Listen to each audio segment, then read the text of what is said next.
Sometimes the quietest people carry the loudest stories. Emily Turner was one of them.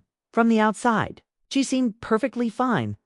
A woman in her late 30s, living in a small, peaceful neighborhood just outside Seattle.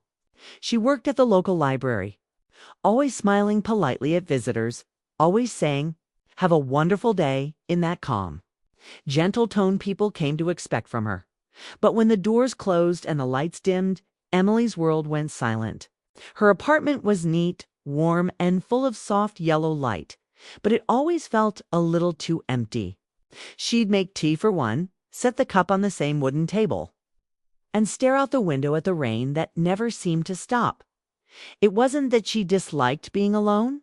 She had gotten used to it, or at least that's what she told herself.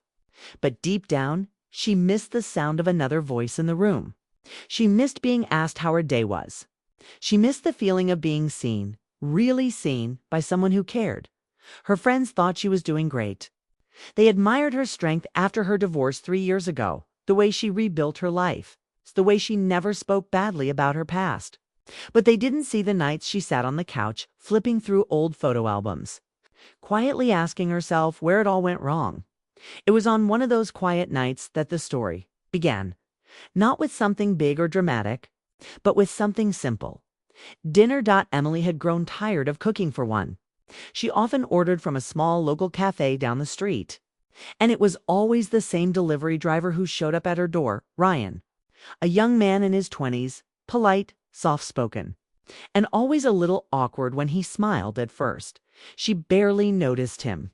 He was just another part of her routine, like the mail, or the rain, or the steady hum of the refrigerator. But something about his kindness stood out. He always greeted her like he meant it. "Evening, Miss Turner. How are you today?"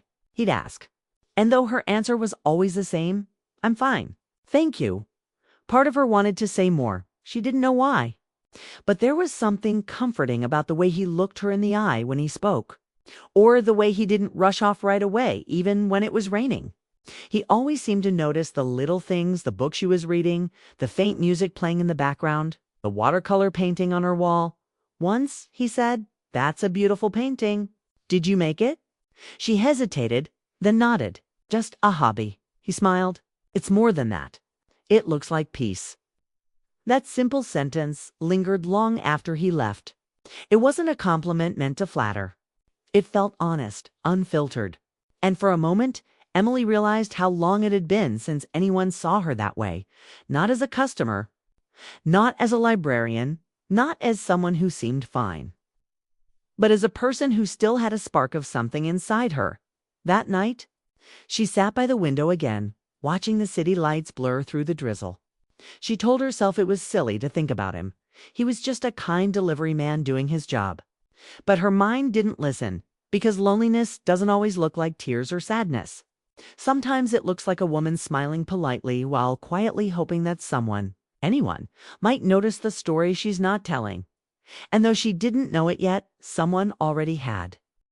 The days grew shorter, and Emily noticed that Ryan began appearing more often, not just for deliveries, but in ways that seemed coincidental, though she suspected they weren't.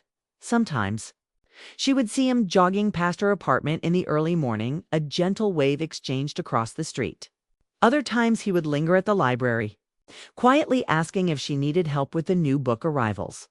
Each encounter was small, seemingly ordinary, yet they carried a weight Emily hadn't realized she'd been missing.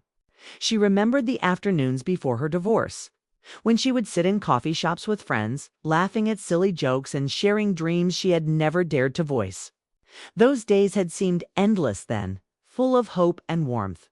But now they existed mostly in memory until Ryan's presence brought them flickering back. One rainy afternoon, she found herself sitting on a park bench near the library, sketchbook in hand. She had started drawing again after years of putting it aside. Sketching was her escape, her way to capture emotions she couldn't speak aloud. She was focused on a simple scene of the city street when she heard a familiar voice. "That's really good," Ryan said softly, standing a few feet away. Emily's hand froze mid-stroke, and she looked up, startled. "I didn't hear you come up," she said, a little embarrassed. "I try not to sneak," he said, smiling gently. I just like seeing what you create. You make ordinary things feel special." Emily felt a warmth she hadn't felt in years. A quiet reassurance that maybe someone could see beyond the surface. That maybe someone could see her. She closed the sketchbook slowly, unsure if she wanted to share more. Ryan crouched beside the bench. "Can I see?" She hesitated, then handed it to him. The pages were filled with city streets, old oak trees, and quiet moments of people reading, walking or pausing in the rain. But one page stood out. A soft sketch of a delivery man with a gentle smile, holding a small umbrella surrounded by light rain. Ryan's eyes softened as he studied it. "Is this me?" he asked. Emily's heart skipped. I didn't mean for you to see that," she whispered. Sometimes I draw people who make me feel something I can't explain." He didn't laugh. He didn't make a joke. He just said quietly, "I think it's beautiful. And I think I understand." For the first time, Emily felt the weight of her past lighten, just slightly. Ryan didn't judge her or question why she had been alone so long. Instead, he noticed the small details she had thought no one ever would.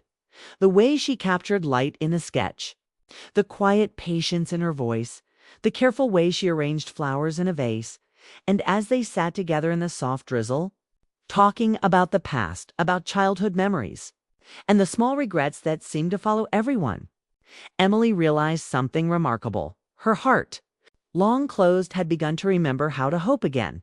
Yet, even with the closeness forming, a gentle tension lingered.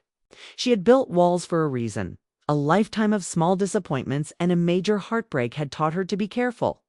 And Ryan, though kind and understanding, had his own life, his own responsibilities. And she knew deep down that fear might keep them apart, even if they both wanted the connection to grow. But as he handed back the sketchbook, their fingers brushed briefly, nothing dramatic, nothing bold, and Emily felt a spark she had thought lost forever. Not a spark of romance, but a spark of possibility, of someone noticing, caring, and gently reminding her that life could still be soft, warm, and full of unexpected connections. Sometimes, she thought, the past isn't meant to keep you stuck. It's meant to remind you of what you've always had inside. And in that quiet park, under the steady drizzle of rain, Emily and Ryan discovered that shared silence, subtle gestures, an unspoken understanding could form a bond stronger than either had imagined. And yet the story was far from over. It was a chilly Saturday morning when fate seemed to step in. Emily had been walking through the farmer's market, her sketchbook tucked under her arm, thinking about the quiet connection she had started to feel with Ryan. She hadn't seen him in a few days, and a strange emptiness had settled in, the kind that only comes when someone meaningful is absent, even briefly. She rounded the corner near the fresh flowers stall and almost collided with someone. "Oh, I'm so sorry," she said, looking up to find none other than Ryan himself, balancing a basket of produce and a bouquet of tulips.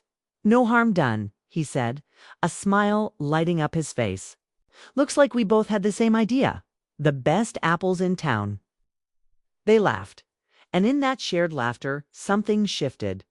There was no grand gesture, no dramatic confession, just the way the world seemed to pause for a moment as they walked together through the colorful stalls, talking about small things, the ripest apples, the smell of fresh bread, the sun peeking through the clouds after days of rain. As they walked, Ryan noticed Emily glancing at her sketchbook. "Do you still draw?" he asked. She nodded, a little hesitant. "Every now and then. It helps me think, or remember things I've been afraid to say out loud." He studied her quietly for a moment. "I'd like to see if you're comfortable," he said softly. Emily hesitated, then opened the sketchbook to a fresh page, a city scene with soft, muted colors and gentle strokes.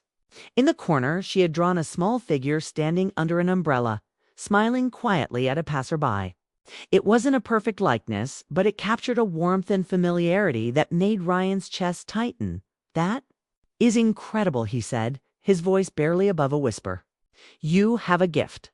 Emily felt a flush of gratitude and something more, something she hadn't felt in a long time.